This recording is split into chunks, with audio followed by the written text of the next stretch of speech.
Assalamualaikum warahmatullahi wabarakatuh. Bismillahirrahmanirrahim. Alhamdulillahi rabbil alamin. Wa afdalus salati wa atammu taslimi ala sayyidina Muhammadin wa ala alihi wa sahbihi ajma'in. Rabbi shrah li sadri wa yassir li amri wahlul 'uqdatam min lisani yafqahu qawli. Subhanaka la ilma lana illa ma 'allamtana innaka antal alimul hakim. Allahumma akhrijna min zulumatil wahmi wa akrimna binuril fahmi waftah alaina bima'rifatil ilmi wa sahhil akhlaqana bil hilm waj'alna mimman yastami'una al-qawla fayattabi'una ahsana. Allahumma ati nufusana taqwaha wa zakkiha anta khairu man zakkaha anta waliyuha wa maulaha. Allahumma arinal haqqa haqqan warzuqna ittiba'ah wa arinal batila batilan warzuqna ijtinabah. Allahumma anfa'na bima 'allamtana wa 'allimna ma yanfa'una wa zidna ilman wa huda, amma ba'd. Alhamdulillah, muslimin, muslimat, hadirin hadirat yang saya hormati. Moga-moga kita semua dirahmati dan diberkati oleh Allah Subhanahu wa taala, dan moga-moga kita semua dikurniakan oleh Allah Subhanahu wa taala kefahaman yang baik di dalam urusan agama dan dikurniakan keikhlasan yang menyeluruh di dalam menuju kepada ridha Allah Subhanahu wa taala, beserta dengan akhlak yang mulia sesuai dengan sunnah junjungan baginda Sayyidina Rasulullah sallallahu alaihi wasallam, sebagaimana yang disabdakan oleh baginda sallallahu alaihi wasallam sendiri, innama bu'istu liutammima makarimal akhlak. Hanya saja aku itu dibangkitkan untuk menyempurnakan kemuliaan akhlak. Malam ni insya-Allah kita akan menyambung pengajian kuliah maghrib bulanan hari Rabu yang ketiga anjuran surau Al-Husna Taman Selasih Gombak, menggunakan kitab Kekeliruan Umat. Inilah jawapannya, susunan Al-Fadhil Ustaz Mahdi bin Haji Jul hafizahullah ta'ala wa nafa'ana bihi wa bi'ulumihi fid daraini amin. Kita sampai ke muka surat 103, masih lagi bab yang ke-7, yang mana Ustaz Mahdi masukkan isu-isu yang ada kaitan dengan akidah di muka surat 103, berkaitan dengan muhkamat dan mutasyabihat. Apakah makna muhkamat dan apakah makna mutasyabihat?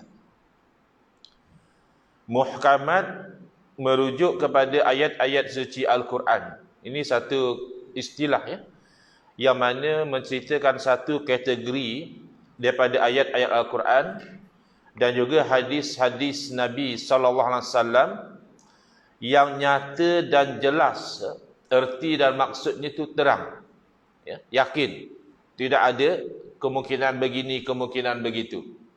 Itu disebut sebagai muhkamat. Sementara mutasyabihat, kita orang Melayu juga sudah gunakan istilah, kita kata syubhat. Ada syubhat, ada ketidakjelasan. Jadi mutasyabihat pula adalah istilah yang merujuk kepada ayat-ayat suci Al-Quran dan juga hadis Nabi sallallahu alaihi wasallam, tetapi mengandungi makna yang tidak jelas. Berarti ada kemungkinan maknanya begini, ada kemungkinan maknanya begitu. Seperti ayat atau hadis yang berkaitan dengan sifat-sifat Allah Subhanahu wa taala.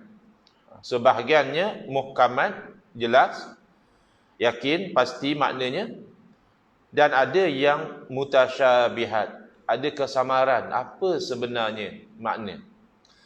Jadi istilah muhkamat dan juga mutasyabihat ini asalnya disebut di dalam Al-Quran sendiri. Dalam surah Ali Imran ayat yang ke-7, Allah Ta'ala berfirman, Huwallazi anzala 'alaikal kitaba minhu ayatum muhkamat. Dialah Allah yang menurunkan kepada kamu, yakni kepada Rasulullah sallallahu alaihi wasallam, Alkitab. Allah, dialah Allah yang menurunkan Al-Quran. Minhu ayatun muhkamat. Daripada ayat-ayat Al-Quran itu ada ayat yang muhkamat. Hunna ummul kitab. Ayat-ayat muhkamat inilah menjadi induk kepada Al-Quran, yakni menjadi tonggak, menjadi rujukan. Ya, apa-apa rujuk di situ. Ya, hunna ummul kitab. Wa ukharu mutasyabihat.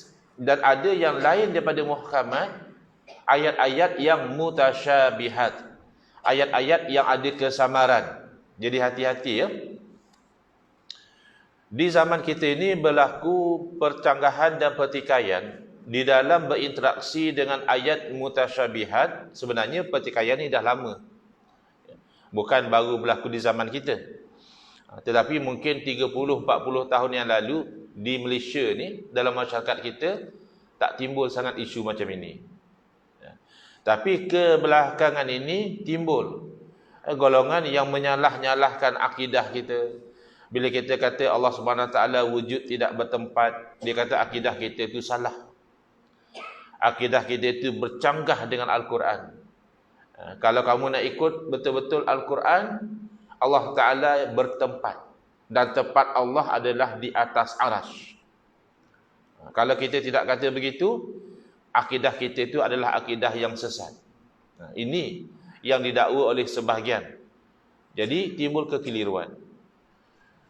Dan golongan ini sekarang dikenali sebagai golongan Wahabi. Minta maaf kalau ada yang minat dengan fahaman Wahabi kat surau ni. Minta maaf lah ya. Kita ilmiah sajalah. Kalau tak setuju nanti boleh tanya atau kita berdialog lah. Baik. Jadi saya sebut begini kerana saya dapati ada sangkaan yang tak tepat dalam fikiran sebahagian.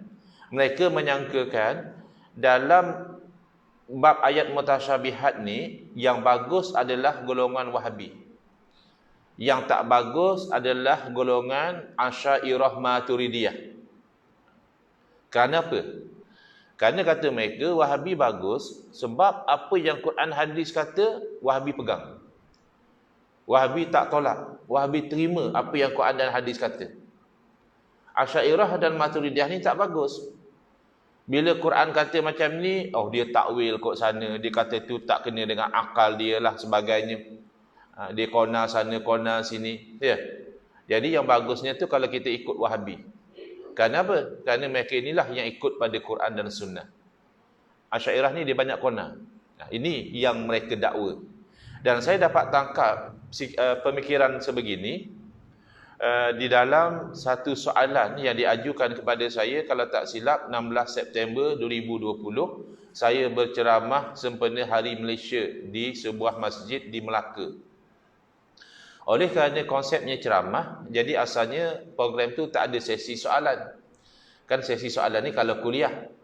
Kalau ceramah ya ceramah je lah, apa nak soal-soal. Ya. Tetapi tengah saya berceramah tu, AJK atau siapa daripada pihak masjid bisik pada saya, kata, Ustaz, ada juga jemaah dia minta beria-ria nak tanya soalan. Boleh ke? Saya kata boleh lah. Dan kalau dia nak tanya, kita bagilah ruang. Jadi bila diberi ruang untuk beliau bertanya, soalan dia adalah, Ustaz, saya nak tanya, adakah saya ni jadi kafir kalau saya menetapkan istiwa bagi Allah Ta'ala? Jadi saya terkejut dengan soalan dia. Jadi saya terangkan, saya kata, Tuan, terbalik tu Tuan, terbalik. Tuan boleh jadi kafir kalau tuan menafikan istiwa bagi Allah, tuan boleh jadi kafir. Kenapa pula tuan menetapkan istiwa, tuan jadi kafir? Nah, rupa-rupanya di dalam fikiran dia, kita ni Asy'ariyah Maturidiyah ni menolak istiwa. Hanya Wahabi yang menerima istiwa. Jadi dia nak tanya pendapat kita lah. Kalau dia pegang macam Wahabi pegang, dia kata menetapkan istiwa, adakah jadi kafir? Padahal tidak. Dia keliru di situ. Jadi saya kena terangkan. Dalam berinteraksi dengan ayat mutasyabihat, tidak ada beza antara ahli sunnah wal jamaah, Asy'ariyah Maturidiyah dan juga golongan Wahabi. Tidak ada beza. Daripada sudut kedua-dua golongan ini menetapkan apa yang ditetapkan oleh Allah Subhanahu taala dan Rasul dalam Quran dan hadis. Isbat, makna istiwa itu diisbatkan. Tidak ada pencanggahan. Wahabi tidak tolak istiwa, Asy'ariyah Maturidiyah juga tidak menolak istiwa. Sama-sama menetapkan. Cuma berlaku perbezaan antara golongan ini. Dua-dua mengaku ahli sunnah wal jamaah. Asy'ariyah Maturidiyah itu majoriti umat Islam mengaku ahli sunnah wal jamaah, bahkan daripada sekian ratusan tahun yang lalu telah diiktiraf oleh para ulama bahawa mereka adalah ahli sunnah wal jamaah. Golongan Wahabi yang muncul dalam sekitar 200 tahun atau 300 tahun yang lalu juga mereka mengaku ahli sunnah wal jamaah. Cuma ada perbezaan yang tajam antara dua kumpulan ini pada perkara-perkara yang asas, pada perkara-perkara yang pokok, perkara-perkara akidah. Itu jadi masalah. Kalau setakat ada beza pada perkara furu', perkara cabang, hukum hakam, itu biasa. Mazhab yang empat itu daripada dulu sudah ada khilaf dalam masalah-masalah hukum hakam cabang-cabang ini. Tapi akidah sama. Sama-sama akidah ahli sunnati wal jamaah. Jadi saya terangkan semula, contoh dalam bab istiwa tadi, kedua-dua Asy'ariyah Maturidiyah dan juga saudara-saudara kita yang berfahaman Wahabi menetapkan istiwa bagi Allah. Tidak ada antara keduanya itu menafikan. Cuma timbul pertikaian adalah apabila timbul soalan apa makna istiwa. Kan ayat Quran tu ada makna dia. Istiwa makna apa? Di situlah ada perbezaan yang mana umat Islam Ahlus Sunnati wal Jamaah akidah mereka adalah akidah tanzih. Akidah mensucikan Allah daripada sebarang kekurangan dan maha suci Allah daripada menyerupai makhluk. Tak mungkin Allah sama seperti makhluk dan sebaliknya. Tak mungkinlah makhluk sama seperti Allah. Okay. Sementara golongan Wahabi, dan mereka bukan orang yang pertama mempelopori, sebelum mereka sudah ada fahaman macam ini. Mereka terjerumus kepada tashbih, iaitu menyamakan Allah seperti makhluk dengan label, dengan dakwaan berpegang pada Quran dan Sunnah, padahal hakikatnya tidak begitu. Bahkan Al-Quran mendustakan mereka. Jadi itu beza dia. Cuma ahli sunnati wal jamaah di dalam tanzih, di dalam mensucikan Allah, Allah tu tak sama seperti makhluk, ada dua pendekatan. Pertama, pendekatan takwil ijmali. Takwil ni makna apa? Nanti kita akan lihat dah, Ustaz Mahdi akan terangkan apa makna takwil dan sebagainya. Tetapi secara ringkas, dialih daripada makna zahir yang tidak layak kepada satu makna yang makna itu kita serah kepada Allah. Contoh, istawa kalau nak dimaknakan dengan makna duduk atau bersila lendik atau bertimpuh, apa sajalah, itu tak layak dengan Allah. Maka dinafikan. Habis kalau begitu apa makna istiwa? Ya makna yang layak dengan Allah lah. Serah kepada Allah. Ada setengah tafsir dia sebut istawa istiwaan yaliqu bihi jalla jalaluh. Istiwa adalah istiwa yang layak dengan Allah, tidak dimaknakan.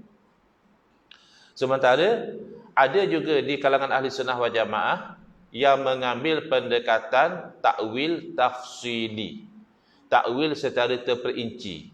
Lalu dialih daripada makna yang tidak layak, Allah duduklah, Allah bertempat dan sebagainya, kepada makna tertentu. Kalau tadi makna yang tidak ditentukan, serah kepada Allah. Yang ini dia tentukan dengan makna. Macam mana nak tentukan makna tu? Pertama tengok bahasa lah. Makna-makna perkataan ni berdasarkan bahasa. Jadi istawa ni satu perkataan yang ada banyak makna. Kurang lebih 14 atau 15 makna. Istawa boleh dengan makna duduk, istawa boleh dengan makna menetap, istawa boleh dengan makna seimbang, macam khatul istiwa, garis seimbang antara dua belahan bumi itu, khatul istiwa. Istawa boleh dengan makna menetap, istawa boleh makna menguasai, istawa boleh makna menggagahi, ya. Jadi mereka lihat apa makna yang bila mana dimaknakan tidak bercanggah dengan akidah, maka mereka menerima makna tersebut. Tapi nak katakan confirm itulah makna di sisi Allah, wallahu a'lam. Tak ada confirm. Tapi kalau dimaknakan misalnya, salah satu makna istawa adalah istaula. Istawa ala maknanya istaula ala, menguasai. Kalau kita maknakan Allah Ta'ala menguasai arash, adakah bercanggah dengan akidah? Selari. Memang Allah Ta'ala menguasai arash. Ada juga makna istawa adalah qahara, menggagahi. Maknanya arash itu terpaksa ikut patuh apa ketentuan Allah Ta'ala. Bercanggah tak dengan akidah kalau kita katakan Allah menggagahi arash? Tidak. Maka makna-makna sebeginilah yang diterima oleh ahli sunnati wal jamaah yang mengambil pendekatan takwil tafsili, takwil secara terperinci. Jadi kebanyakan salah ambil pendekatan yang pertama, takwil ijmali, alih daripada mana yang tak layak, makna sebenar serah kepada Allah. Dipanggil juga tafwid, ya, tafwid, serah bulat-bulat. Kebanyakan khalaf mengambil pendekatan takwil tafsili, alih daripada makna yang tak layak kepada satu makna tertentu yang ada dalam bahasa dan tidak bercanggah dengan akidah. Tapi kedua-duanya tanzih. Sementara golongan Wahabi tak sama. Dia keliru dekat sini. Mereka kata Wahabi sama juga Ustaz. Dia kata Allah Ta'ala istiwa itu maknanya Allah Ta'ala berada di atas arsy dengan cara yang layak dengan Allah. Ataupun Allah duduk atas arsy dengan cara yang layak dengan Allah. Jadi yang hujung tu dah bagus. Apa pun yang layak dengan Allah. Tapi apabila kamu menetapkan sesuatu yang tidak layak dengan Allah, lalu kamu tutupi dengan ayat yang layak dengan Allah, maka tak jadi. Saya ambil contoh yang ekstrim, ya. Contoh ni ekstrim. Dan Wahabi pun tak kata macam itu. Sebab tu saya ambil sebagai contoh, supaya kita ada common ground. Iaitu, boleh tak seseorang mengatakan bahawa oleh kerana Allah Ta'ala maha berkuasa dan Allah Ta'ala maha berkehendak, maka sekiranya Allah Ta'ala berkehendak, Allah Ta'ala berkuasa melahirkan anak. Kita kata mana boleh, Allah tidak melahirkan anak. Dia kata tak, maksud saya Allah melahirkan anak dengan cara yang layak dengan Allah lah. Jangan kita kata lahirkan anak tu macam kita. Melahirkan anak yang layak dengan Allah. Masalahnya, ada ke melahirkan anak yang layak dengan Allah? Lam yalid, Allah tidak melahirkan. Itu syirik. Kalau kata Allah melahirkan anak, tentulah anak Tuhan juga. Berarti ada dua Tuhan, ada cucu Tuhan, ada cicit Tuhan, ada kampung Tuhan lah kalau lepas tu masing-masing beranak, ya. Jadi itu syirik. Jadi semata-mata meletakkan di hujung ayat itu yang layak dengan Allah Ta'ala, yang tak sama seperti makhluk, tidak akan menyelesaikan masalah sekiranya di awal ayat telah diisbatkan kepada Allah yang tak layak dengan Allah. Jadi apa beza Wahabi dengan salaf? Kan mereka mengaku kami ikut akidah salaf. Bezanya, salaf tahwid makna. Makna daripada ayat mutasyabihat itu serah kepada Allah. Itu salaf. Wahabi dia isbat makna zahir. Makna istawa tu makna duduk atau menetap. Kemudian dia tahwid kaifiyat. Allah duduk atas arasy, tapi cara Allah duduk tu serah pada Allah lah. Kita tak tahulah macam mana cara Allah duduk. Ini masalah dia. Ini yang banyak orang keliru dekat situ. Dia dengar-dengar sipi-sipi, macam Wahabi tu salah dah Ustaz. Saya dengar cara ustaz-ustaz kami, dia tak bagi Wahabi lah, ya. Ustaz-ustaz sunnah, ustaz-ustaz sunnah terangkan tu dah macam salah dah saya dengar. Cuba dengar elok-elok. Kalau sebiji salah, kita terima. Tak ada masalah, istiwa yang layak dengan Allah kita terima. Tetapi kalau hanya menyamar-nyamar sebagai salaf, itu kita kena terangkan bahawa yang sebenar tidak begitu. Sebab ini soal akidah. Kena hati-hati, kena cermat. Jadi bagaimana kita katakan Quran mendustakan mereka? Dan mereka kata, pegang pada Quran hadis, cuba lihat. Ketika mana Allah Ta'ala menyebut, wa ukharu mutasyabihat, dan yang lain-lain daripada ayat muhkamat itu ada ayat yang mutasyabihat. Fa ammal ladzina fi qulubihim zayghun fayattabi'una ma tashabaha min. Tengok. Adapun orang yang dalam hati-hati mereka itu ada zaigh, ada bengkok, ada cenderung nak jadi sesat. Apa mereka buat? Mereka akan ikut yang sama-sama daripada mutasyabihat. Kenapa kamu ikut dengan makna yang macam itu? Kenapa kamu ikut dengan makna menetap? Sedangkan kamu tahu arasy itu makhluk Allah. Tak mungkinlah Allah menetap pada makhluk dia. Kan ittifaq, setahu saya lah, antara Ahlussunnah wal Jamaah dengan Wahabi tak ada khilaf bab arasy ni makhluk. Wallahu alam lah, kalau ada Wahabi moden kata arasy bukan makhluk, ya syirik. Soalannya mudah saja, arasy kata makhluk atau bukan? Kan itu. Kalau dia kata arasy makhluk, alhamdulillah sama macam kita. Kalau dia kata arasy bukan makhluk, itu awal-awal sudah syirik. Berarti ada selain daripada Allah, bukan makhluk. Bukan makhluk maknanya bukan diciptakan. Maknanya arasy jadi sendiri. Maknanya arasy luar daripada kuasa Allah. Dia syirik. Kalau diterima bahawa arasy makhluk, maka diterima bahawa arasy satu masa sebelum Allah ciptakan tidak wujud. Sedangkan kita dan Wahabi, sama ada kita guna atau tak guna istilah itu, sama-sama bersetuju bahawa Allah wujud, tidak ada permulaan. Ya, kadang-kadang orang kata, Ustaz, geng Wahabi ni mereka tolak sifat 20. Betul ke mereka tolak sifat 20? Mereka tu duk tolak pengajian sifat 20. Mereka kata tak usah duk mengaji tauhid sifat 20. Ini tauhid falsafah, ini falsafah Yunani, ini bukan dalam Quran hadis. Ya. Tapi kalau kita cek seorang-seorang yang berfahaman Wahabi, ya, kamu percaya tak Allah wujud? Ya. Kamu percaya tak Allah wujud tidak ada permulaan?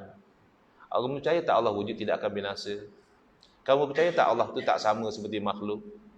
Kamu percaya tak Allah itu tidak berhajat kepada makhluk? Ya. Bilang satu-satu, insya-Allah Wahabi akan dia. Sebab tu jangan mudah-mudah mengkafirkan Wahabi. Ada orang Wahabi kafir, jangan. Dia tak kafir, tapi dia tergelincir daripada landasan sunnah. Dia sudah jadi ahlul bid'ah. Dia label kita ahlul bid'ah. Oh, saya kerap di label ahlul bid'ah. Ya. Saya bergurau je, bergurau. Saya letak gambar. Gambar tu pun bukan saya reka, tak rajin saya nak reka gambar-gambar macam tu. Gambar dah ada dalam internet. Orang tu letak gambar dua sudu dalam poket. Jadi dia kata macam inilah cara Wahabi fahami dalil. Doktor kata ambil 2 sudu lepas makan. Kan doktor selalu macam tu. Haji, Tuan Haji sakit, ambil 2 sudu lepas makan. Jadi orang yang faham literal, tak ada orang faham macam itu pun. Ya? Ambil sudu tu letak, ambil 2 sudu lepas makan, simpan dalam poket. Kan tu gurauan. Mana ada orang macam itu? Cuma kita nak beritahu, kalau kamu rasa benda ni tak masuk akal, macam itulah kamu pun tak masuk akal. Memahami makna ayat mutasyabihat dengan makna yang zahir, yang literal, yang out of context. Kan tadi tu out of context, ya, ambil 2 sudu lepas makan, maknanya ambil 2 sudu ubat. Bukan maknanya ambil 2 sudu letak dalam poket. Jadi saya gurau macam itu. Oh, terus mereka marah. Ini ustaz bodoh, ahlul bid'ah. Oh, masyaallah. Ya, minta tolong dengan pokok. Dia fitnah kita pula. Bila masa kita tak tolong dengan pokok, itu ada cerita dia tu. Semalam saya dah cerita the untold story. Berlaku dalam meeting yang tertutup. Jadi sedap dia lah nak fitnah apa saja, tak apa, tak ada masalah. Ada ruang kita saman, itu je. Ya, kalau susah-susah kita diam. Ya, untuk ke akhirat. Kan ke akhirat ada bicara lagi. Dia pun percaya, kita pun percaya, tak ada masalah. Jadi sekarang ini kalau kita lihat, kefahaman mereka sendiri mengatakan arasy adalah makhluk, berarti arasy sebelum diciptakan oleh Allah tidak wujud. Tetapi dia dan kita juga yakin bahawa Allah wujud tidak ada permulaan. Berarti Allah wujud tanpa arasy itu pasti. Kecuali dia nak kata sebelum ada arasy Allah tak wujud, ya kufur. Kufur dengan sifat qidam. Atau dia nak kata arasy pun qadim seperti Allah juga, kufur juga. Berarti aras tidak diciptakan oleh Allah. Jadi akidah yang literally semacam inilah yang kita tak nak. Jadi itu beza ya. Di dalam memahami ayat mutasyabihat, orang yang hati dia bengkok, dia akan ikut yang sama-sama. Kenapa? Ibtira al-fitnati, nak cari fitnah, nak cari pergaduhan, nak cari perbalahan, wa ibtira ta'wilih, nak cari juga makna. Ya. Padahal wa ma ya'lamu ta'wilahu illallah. Tidak ada yang tahu makna sebenar daripada ayat mutasyabihat ini kecuali Allah. Ini kalau ikut satu qiraat. Kalau ikut qiraat yang satu lagi, wakaf tidak di situ. Sambung. Wa ma ya'lamu ta'wilahu illallahu warrasikhuna fil ilm. Tidak ada yang tahu makna ayat mutasyabihat kecuali Allah dan orang-orang yang mendalam ilmu mereka. Mereka tahu. Nah, itu satu dua qiraat lah. Tapi qiraat yang masyhur adalah wakaf dekat Allah. Makna tidak ada yang tahu makna sebenar daripada ayat mutasyabihat kecuali Allah. Sebab itu kita menerima manhaj tafwid.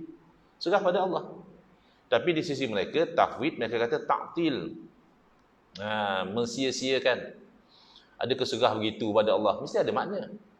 Ya, ada makna. Tapi makna itu kita tak berarti untuk mengetahui. Jangan sampai kita memaknakan dengan makna yang bercanggah dengan muhkamat. Jadi mereka sangka Asy'ariyah menolak Al-Quran. Tidak. Asy'ariyah tidak mahu menjadikan ayat mutasyabihat alasan untuk membatalkan ayat muhkamat. Laisa kamitslihi syai' wa lam yakul lahu kufuwan ahad. Itu ayat yang muhkamat. Hunna umul kitab. Al-Quran sendiri kata, ayat muhkamat inilah induk kepada Al-Quran. Rujuk di situ. Adapun mutasyabihat dah Allah saja tahu, ia serah pada Allah. Yang pasti kullun min indi rabbina, semua pun datang daripada Allah Ta'ala. Yang muhkamat kita wajib terima, yang mutasyabihat kita wajib terima. Adapun memanai mutasyabihat dengan makna yang batil, yang bercanggah dengan muhkamat, itu adalah ahlul bid'ah ataupun ahlul zair. Kalau ikut istilah Al-Quran, orang yang ada zair dalam hati mereka. Na'udzubillah min zalik. Maka oleh kerana berlaku kekeliruan itulah Ustaz Mahathir masukkan dalam buku ini, dan Ustaz Mahathir terangkan di muka surat 104, ayat mutasyabihat tidak boleh ditafsirkan dengan makna yang bertentangan dengan ayat muhkamat. Itu rule dia. Kenapa tadi kita terima Ar-Rahmanu 'alal 'arsy istawa dengan makna istaula, dengan makna menguasai. Padahal memaknakan istawa dengan istaula itu adalah Mu'tazilah. Mu'tazilah golongan ahlul bid'ah, golongan yang sesat. Kenapa kita masih terima? Kerana makna itu masih ditanggung dalam bahasa dan tidak bercanggah dengan akidah, itu saja. Kita tolak Mu'tazilah ni pada part-part yang bercanggah dengan akidah. Tapi part yang mana mereka mentakwilkan dengan takwil yang tidak bercanggah dengan akidah, kita masih terima. Tapi kalau dimaknakan dengan makna jalasa, duduk, dengan makna istaqarra, menetap, bincang pula adakah menetap tu bersentuh dengan aras atau terapung di atas aras, itu kita tolak perbincangan macam itu. Itu meletakkan Allah tu relatif dengan makhluk dia. Sedangkan jelas akidah kita orang Islam bahawa Allah Ta'ala itu tidak hulul pada makhluk dan tidak ittihad, menyatu dengan makhluk, tidak. Makhluk, Allah, Allah. Hati-hati kan, kadang-kadang orang yang kerana ilmu hakikat, ilmu makrifat, akhirnya bersatu dengan Allah. Akhirnya Allah hadir dalam diri dia. Itu akidah yang batil. Itu yang ada setengah ahli sufi, dia kata ma fi jubbati illallah, tak ada dalam jubah aku kecuali Allah. Itu kalau fahaman makna zahir, kalimah tu batil, kalimah tu kufur. Wallahu a'lamu biqailihi. Adapun Allah lebih tahu kedudukan dia tu sebenarnya macam mana. Sebab kadang-kadang lafaz tu keluar daripada rasa cinta, tidak boleh dijadikan sebagai ukuran. Macam orang mabuk cinta. Macam kita kata ma fi qalbi illallah, tak ada dalam hati aku kecuali Allah. Adakah kita nak kata Allah bertempat dalam hati? Kan bukan. Bukan tempat Allah dalam hati, tapi hati kita tu sentiasa ingat Allah. Itu maksud ma fi qalbi illallah. Begitulah yang boleh difahami. Ma fi jubbati ilallah tu orang yang merasakan bahawa keseluruh kehidupan dia itu hanyalah dengan Allah Ta'ala semata-mata.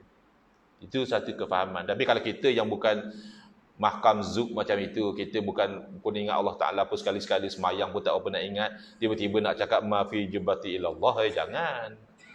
Itu kan kalimah yang kufur. Cuma orang bercermat memandangkan orang yang bercakap tu orang soleh, orang ahli zikir, ya, orang yang ahli zokiyah, kod-kod tergelincir lidah dia dalam keadaan cinta tadi. Baik. Jadi tak boleh ditafsirkan dengan makna yang bercanggah dengan ayat muhkamat. Kemudian zahir daripada lafaz ayat mutasyabihat yang mana bercanggah dengan ayat muhkamat tidak boleh diertikan demikian, ya. Baik. Apa beza antara manhaj salaf dan juga khalaf dalam memahami ayat atau hadis sifat ini? Beza yang saya terangkan tadilah. Kalau salaf takwil secara ijma', ya. Yang pasti makna itu diserah kepada Allah Taala, makna yang layak dengan Allah. Sementara khalaf kebanyakannya takwil secara terperinci, ya. Nanti tapi kita akan lihat nanti contoh. Ada orang mendakwa salaf tidak takwil, kata dia. Kami ikut salaf, kami tidak takwil, ya. Ya okeylah tak takwil, tapi kamu tasybih, masalah pula. Tak takwil tak apa. Sebenarnya kamu takwil yang lagi teruk, takwil yang batil. Takwil boleh dengan makna tafsir, takwil boleh dengan makna sarfuha an zawahirihal mustahilati wa i'tiqadun anna hadhihi zawahir ghairu murad lisyari' qat'an. Jadi hendaklah dialih lafaz yang mutasyabihat ini daripada makna yang zahir yang mustahil itu, dan yakin bahawa makna zahir ini tidak dikehendaki oleh syarak. Ya. Boleh pula kita alih-alih Ustaz. Kan kita ambil panduan daripada Quran dan Sunnah. Saya cerita dulu, ya. Banyak contoh lagi ni. Nanti kita akan sambung, ya. Saya selepas kuliah terus nak bergerak, ya. Ada kuliah Isyak pula di masa maju. Nanti kita akan sambung muka 106. Saya cuma nak cerita orang yang anti takwil. Dia kata mana boleh takwil? Dia anti kepada uslub yang Allah sendiri gunakan. Semata-mata taksub kerana uslub Al-Imam Ibn Taymiyah. Yang berpegang kata tak takwil ni Al-Imam Ibn Taymiyah. Dia kata mana ada majaz dalam Quran. Padahal Quran bahasa Arab. Bahasa Arab mesti ada majaz dan hakikah, itu biasa. Majaz maknanya metaphorical. Hakikah makna actual. So apa-apa bahasa pun ada actual meaning, ada metaphorical meaning. Kenapa dinafikan majaz daripada Al-Quran sedangkan Al-Quran bahasa Arab? Baik. Jadi saya bagi contoh dalam hadis sahih, hadis kursi. Nabi SAW menceritakan bahawa Allah Ta'ala berfirman, ya bena Adam, maritu falam ta'un ini. Wahai anak Adam, aku sakit, engkau tidak ziarah aku. Boleh ke Tuhan sakit? Oh, saya pegang hadis, Ustaz. Tuhan sakit dengan sakit yang layak dengan Allah lah. La ilaha illallah. Adakah sakit yang layak dengan Allah Ta'ala? Maka dalam hadis tersebut, apabila ditanya oleh hamba, bagaimana aku menzarahi kamu sedangkan engkau Tuhan sekian alam? Allah Subhanahu Wa Taala takwil. Allah alih daripada makna zahir, marid tu makna zahirnya aku sakit, lalu Allah takwil maridha abdi fulan, hamba aku si fulan yang sakit. Habis kenapa kata aku sakit? Nak menunjukkan besarnya urusan sakit tadi, kamu kena pergi ziarah dia. Allah nisbahkan kepada Allah, nak tunjuk besarnya. Macam juga Baitullah, bait asalnya tempat orang tinggal, baitun. Adakah Baitullah berarti Allah tinggal dalam Kaabah? Tidak. Habis kenapa guna Baitullah, rumah Allah? Ini nak menisbahkan kemuliaan Kaabah. Sama juga macam masjid disebut buyutullah, rumah-rumah Allah, bukan Allah duduk dalam masjid. Maka bila Allah sendiri takwil, siapa kita nak menolak takwil? Tapi bukanlah takwil sesuka hati, tapi takwil yang didokong oleh dalil. Macam mana nak tahu? Itulah kerja para ulama akidah. Ada ayat yang ditakwil, ada ayat yang haram ditakwil. Wallahu a'lam.